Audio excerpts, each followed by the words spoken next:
तो आज हम अष्टांग हृदयम के एक ऐसे अध्याय की बात करने वाले हैं जो हमारे स्वास्थ्य की, हमारी हेल्थ की, आप कह सकते हैं बिल्कुल नींव है। लेकिन जानते हैं, अक्सर हम इसे सबसे ज्यादा नजरअंदाज कर देते हैं।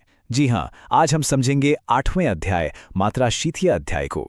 ये अध्याय हमें सिखाता है कि कितना खाना है, ये क्या खाने से भी ज्यादा जरूरी हो सकता है। अमन गुप्ता टॉक्स में आप सभी का बहुत बहुत स्वागत है। देखिए, जो लोग बैंस फर्स्ट प्रो की तैयारी कर रहे हैं वो तो जानते ही हैं कि ये चैप्टर एग्जाम के लिए कितना ज्यादा जरूरी है, पर रटने की कोई जरूरत नहीं है। चलिए हम सब मिलकर इसके पीछे के लॉजिक को समझते हैं, ताकि ये ज्ञान सिर्फ एग्जाम तक नहीं बल्कि हमेशा के लिए हमारे साथ रहे। अच्छा, तो आज हम इस पूरे अध्याय को 5 आसान हिस्सों में तोड़कर समझेंगे।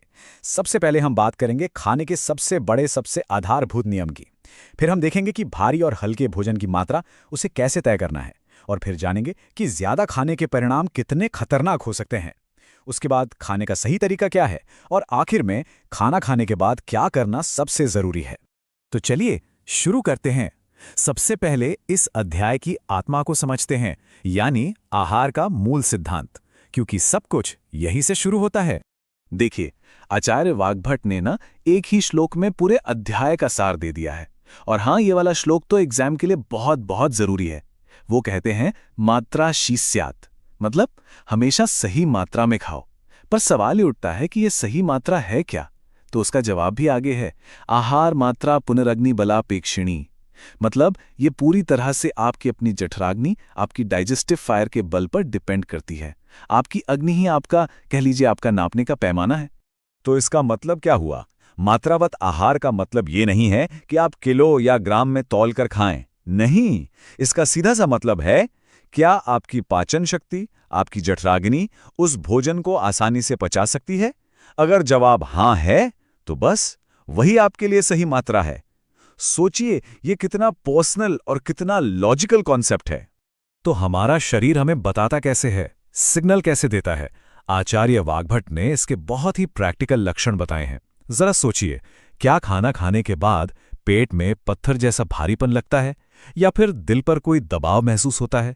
पसलियों में कोई खिंचाव? अगर नहीं, और आपकी भूख प्यास भी शांत हो गई है और आप एकदम रिलैक्स्ड, सुकून महसूस कर रहे हैं, तो बधाई हो, आपने बिल्कुल सही मात्रा में भोजन किया है।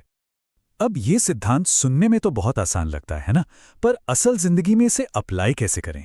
खासकर तब जब हमारे सामने अलग अलग तरह का खाना हो, कुछ हल्का होता है, कुछ भारी होता है। यहीं पर असली समझ की जरूरत पड़ती है। जो भोजन पचने में हल्का है, जैसे कि चावल या मूंग दाल, उसे आप तब तक खा सकते हैं जब तक कि आपका मन भर ना जाए, जब तक आप संतुष्ट ना हो जाएं। लेकिन जो भोजन भारी है, जैसे मैदा, भारी मिठाइयाँ या मीट, आयुर्वेद कहता है कि उसे अपनी भूख का सिर्फ 1/3 या फिर आधा ही खाना चाहिए। ये बहुत बड़ा फर्क है और इसे याद रखना जरूरी है। और ये बात सिर्फ खाने की मात्रा की नहीं है, बल्कि पेट में जगह के मैनेजमेंट की भी है। हमारे आचार्यों की कल्पना देखिए, उन्होंने पेट को 4 हिस्सों में बांटा। 2 हिस्से ठोस खाने के लिए, 1 हिस्सा तरल चीजों के लिए, और सबसे जरूरी 1 हिस्सा हवा के आने जाने के लिए खाली छोड़ना है। क्यों? ताकि वात, पित्त, कफ, जो हमारे दोष हैं, वो अपना काम ठीक से कर सकें। ये हमारे शरीर के लिए एक तरह का वेंटिलेशन सिस्टम है। तो अभी तक हमने बात की कि क्या करना चाहिए, पर क्या होता है जब हम इन नियमों को तोड़ते हैं? ज्यादा खाने के परिणाम सिर्फ पेट खराब होने तक ही नहीं रुकते, ये बहुत ज्यादा गंभीर हो सकते हैं। देखिए, जब हमारी पाचन अग्नि खाने को पूरी तरह से जला नहीं पाती, तो पीछे एक कच्चा, अधपका, एक चिपचिपा सा अवशेष रह जाता है। आयुर्वेद में इसी को आम कहते हैं। आप इसे एक चिपचिपे जहर की तरह समझ सकते हैं, जो शरीर की हर नली में, हर चैनल में जाकर चिपक जाता है और उसे ब्लॉक कर देता है। और यही लगभग हर बीमारी की असली जड़ है। अब ये जो आम है ना, ये 2 तरह की बहुत ही सीरियस इमरजेंसी सिचुएशन पैदा कर सकता है। एक है विसूचिका और दूसरी है अल्सक। विसूचिका में क्या होता है, बॉडी, आप समझिए कि बॉडी उस जहर को बाहर फेंकने की कोशिश कर रही है। तो क्या होगा? उल्टी होगी, दस्त होंगे और सुई चुभने जैसा एकदम भयानक वाला दर्द होगा। दूसरी तरफ है अल्सक। इसमें बॉडी जैसे हार मान लेती है, खाना पेट में ही पड़ा रहता है, सड़ने लगता है, और नतीजा गैस और मल दोनों ही रुक जाते हैं। और एक बात याद रखिएगा, एग्जाम में इन दोनों के बीच का फर्क अक्सर पूछा जाता है। लेकिन सबसे खतरनाक स्थिति तब बनती है जिसे आम विष कहते हैं, इसका मतलब है आपको पहले से ही बदहजमी है और आप उसके ऊपर और खाना खा लेते हैं। ये तो ऐसा हो गया जैसे जलती आग में घी डालना। ये आम अब एक असली जहर, एक विष बन जाता है। और जानते हैं इसका इलाज इतना मुश्किल क्यों है? क्योंकि आम को पचाने के लिए हमें चाहिए गर्म चिकित्सा, पर विष को शांत करने के लिए चाहिए ठंडी चिकित्सा। ये एक क्लासिक मेडिकल प्रॉब्लम बन जाती है। तो इन सब खतरनाक परिणामों से बचने का रास्ता क्या है? देखिए, आयुर्वेद सिर्फ समस्या नहीं बताता, समाधान भी देता है। तो अब हम जानेंगे कि भोजन करने की सही विधि क्या है, क्योंकि सिर्फ क्या खाएं ये जरूरी नहीं है, कैसे खाएं ये भी उतना ही जरूरी है। यहाँ कुछ बहुत ही आसान लेकिन पावरफुल नियम है। पहला, भोजन हमेशा गर्म खाएं ताकि आपकी पाचन अग्नि को उसे पचाने में ज्यादा मेहनत न करनी पड़े।